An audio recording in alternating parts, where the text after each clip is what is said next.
Hello everyone and welcome back to another video. Today we're doing a banner review of the brand new festival. Well, he's not a festival, but it's Halloween Estarossa, but it's the festival variant of him. We'll go over his skills and his banner. Firstly, we'll go over his skills, then we'll go over his banner, and just my general thoughts about him, really. Firstly, we'll go over his passive. At the start of the battle, apply 2 stacks of Whisper of Commandment effect to the unit, and for every Whisper of Commandment effect, decrease specific allies' damage taken by 15%.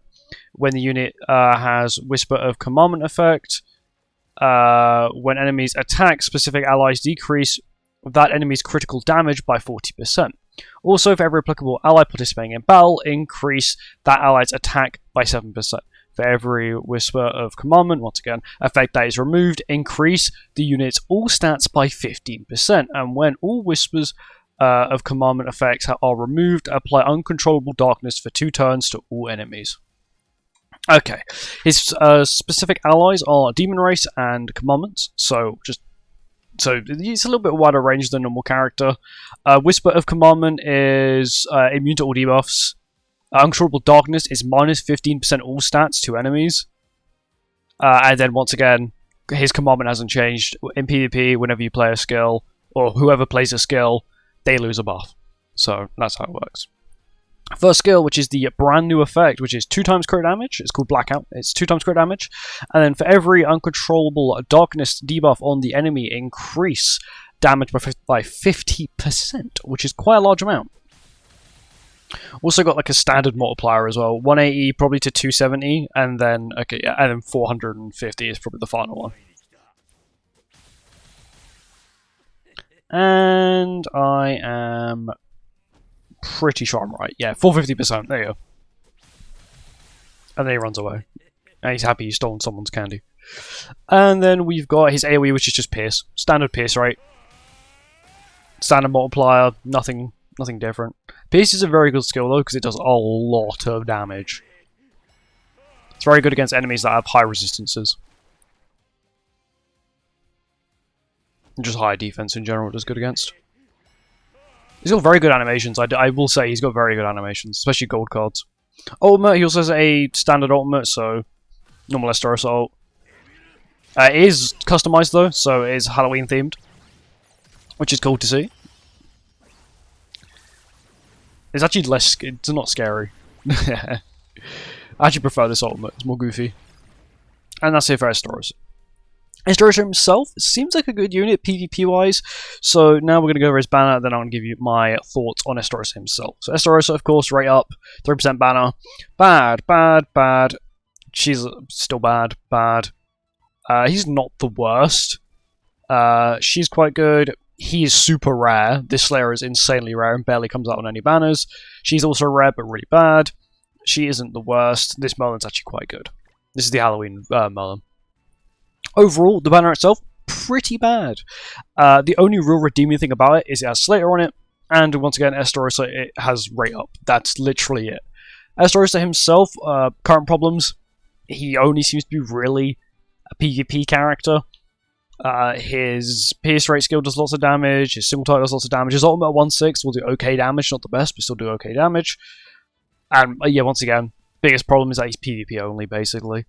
His passive works everywhere though, he does have to be in the front, but it does work everywhere. But like I said, the problem mainly is that because he relies on debuffs so much, it sort of does make him... Oh, there's a lane.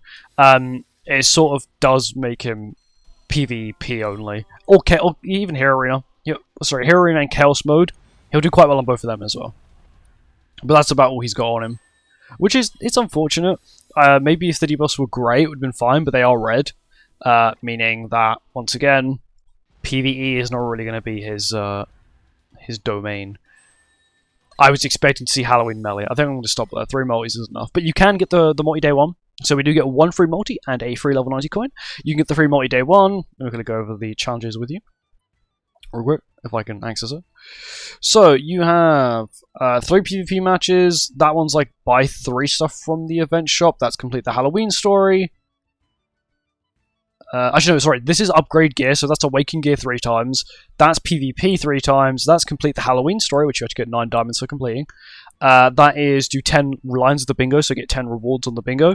and that is purchase 5 things from the event boss shop. That's it. It's all obtainable day 1. I would recommend, if you can, log in before reset anyway, because this one is technically luck based. If you don't get 14 different numbers, which is kind of hard not to get 14 different numbers, especially when you can do I think 30 a day. Can I see the thing? Yeah, you get 30 of them a day. Essentially, you get 40. You also get 10 of the pickable ones. You've just got to hope that you can get, I guess, enough numbers already. 14 different numbers. Yeah, it's just stupid. It's quite easy. You can easily do it day 1. Overall, he's okay. His CC is actually quite good. His CC is actually very good. It's like 74k, 6.6, everything maxed out. 74k is very good.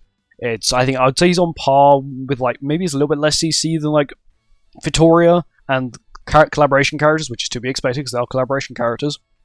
But overall, he's got more CC than Gelder, and he does also replace Gelder on the Demon team as well, so it's not too bad. But that's really it with Estarossa. So there's nothing really much to him, you know. He's basically PvP, Chaos Mode, Hero Arena. They're probably going to be where he shines the most.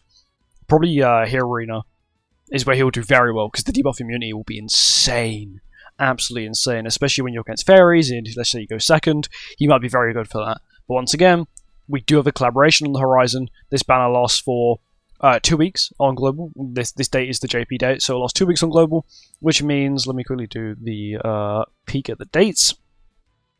On the 29th, it will disappear. 29th of October, we find out what the collab is on the 30th, which is sad. We may possibly get leaks the week prior, but once again, you may want to wait and see what the collaboration is or what's coming at the end of the month before you summon, because once again, collaborations are super exclusive, and I know this Estarossa is a seasonal, but the newest seasonals return a lot more because those new seasonals are very good.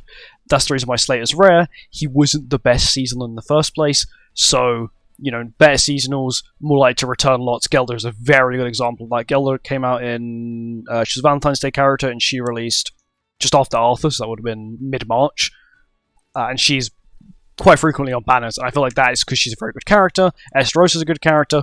He'll be pretty frequent. I can't speak. He's going to be very frequent, and he may even be on the end of year banner for all we know. But anyway, thank you for watching. I hope you enjoyed. I'll see you next one. Goodbye.